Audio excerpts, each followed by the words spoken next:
Redshift. Redshift. Redshift. Redshift is a fantastically important tool for astronomy. Basically, measuring the redshift to an object is what tells us the distance of that object in astronomy. And the distances that we're talking about are so vast that they're extremely hard to measure by any other way, but redshift actually turns out to be quite straightforward.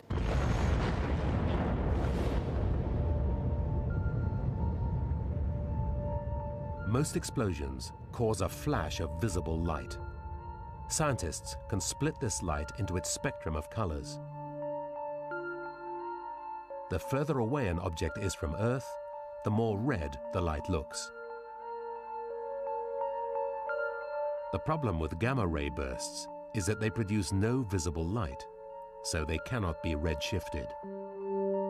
Even today, we cannot focus gamma rays. There are no lenses that will make an image in gamma rays. But then they realized that when the gamma rays blasted out, they would pass through all the gas and dust floating in space. This material would be heated up and would glow. This afterglow would be visible and might last for several days. If they could find it, it could be redshifted.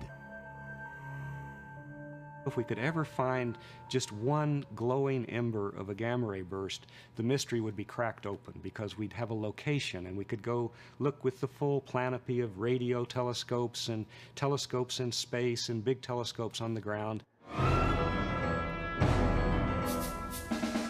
The hunt was now on for the afterglow. On the 9th of May 1997, a very bright gamma ray burst was picked up.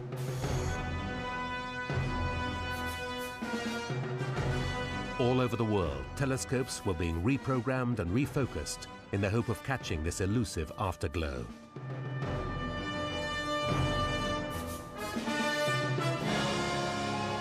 And then it happened. A faint flash of light was spotted. The astronomers analyzed the light. It wasn't at the blue end of the spectrum, suggesting the burst was from inside our galaxy. The light wasn't even green. The yellow would have indicated that the bursts were coming from far outside our galaxy, but it wasn't there either. This light was so far towards the red end of the spectrum that the burst could only have come from further away than anyone ever imagined. Redshifts proved conclusively, beyond any doubt, that they were coming from the edge of the universe and nowhere nearby. So the gamma ray bursts were coming from the other side of the universe, 10 billion light years away. No star could be big enough to produce that amount of energy.